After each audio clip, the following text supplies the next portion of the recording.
À présent, cette visite inopinée de l'agence burkinabé de normalisation, de métrologie et de la qualité à certains commerçants de la ville de Ouagadougou. C'est une opération de contrôle des produits préemballés. Objectif, s'assurer que les articles vendus aux consommateurs respectent les normes en termes de poids. Et comme on va le voir, cela n'est pas toujours le cas. C'est un reportage de Nongba Kouda et Yann Kiteda.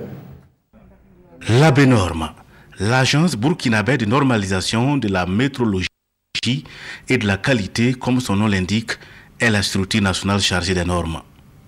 Elle intervient notamment dans les secteurs de l'alimentation, de l'électrotechnique, de l'environnement, du bâtiment et du génie civil.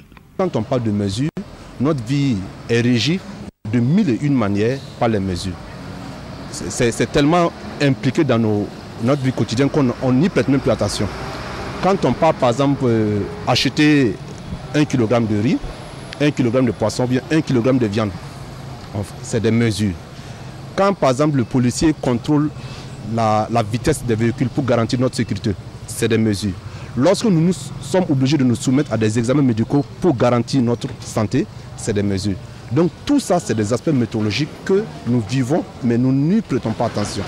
Et c'est en cela en fait que nous devons de réglementer en fait ces aspects.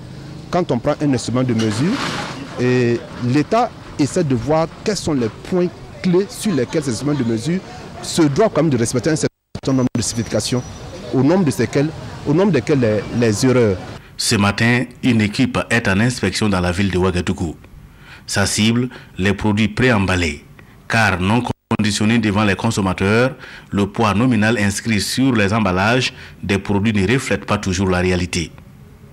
À quelques encablures du rond-point de la Padoie, l'équipe stationne devant cette boutique. Elle explique quelques formalités aux propriétaires avant de passer à la pesée de ses sacs de riz.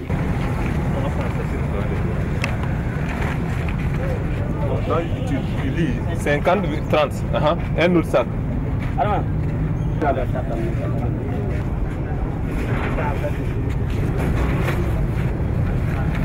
Un peu plus loin dans le quartier Pagalaïri, c'est la boutique de M. Bonkongu qui est inspectée.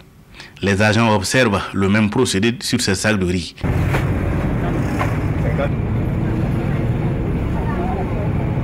Puis, c'est au tour des sacs de ciment. Les poids pour ces sacs de 50 kg, aussi bien pour le riz que pour le ciment, varient entre 50,10 et 50,35 kg. Le poids nominal inscrit sur le sac est 50 kg. Nous avons pesé, nous avons constaté que ça fait 50,25. Donc, ce qui vendent aux consommateurs là, on constate que en tout cas ça va. Ça vaut le poids indiqué, le poids nominal, c'est-à-dire le poids indiqué. Ça ne sert pas de diminuer quelques kilos de moins pour pouvoir gagner plus, quoi. Parce que là au moins quand vous êtes fidèle à votre poids, je me dis que ça attire encore plus la clientèle. Pour terminer l'inspection de ces jours, l'équipe met le cap sur le centre-ville de Ouagadougou. Dans cette boutique également, on procède à la pesée des sacs de riz. Pour les sacs de 50 kg, les poids varient entre 48,85 et 50,20 kg.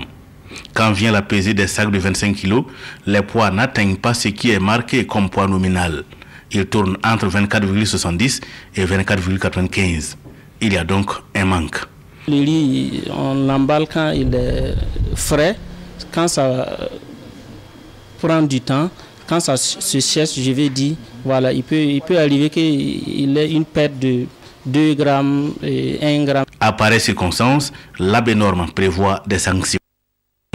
Lorsque nous constatons en fait que les sacs sont en deçà en fait de ce qui est indiqué, ce que nous appelons poids nominal, et automatiquement nous consignons. C'est-à-dire la quantité que vous avez vue, tout ce que vous avez vu comme sac vert qui n'atteint pas, et les agents ont demandé à ce qu'ils ne vendent pas. C'est consigné, ils vont revenir répondre. Ils vont venir répondre directement auprès des agents de contrôle.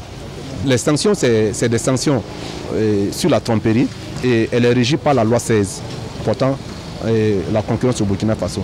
Cette loi dispose en fait que les tromperies sont punissables. Il y a des peines pécuniaires, ça va de 500 000 à 500 millions, et des peines privatives de liberté qui peuvent aller de 1 an à 5 ans, ou de l'une de ces deux peines seulement. En attendant, un papier est soigneusement rempli et remis au responsable de la boutique. Un rendez-vous lui est donné pour venir expliquer le manquement constaté sur les quelques sacs examinés.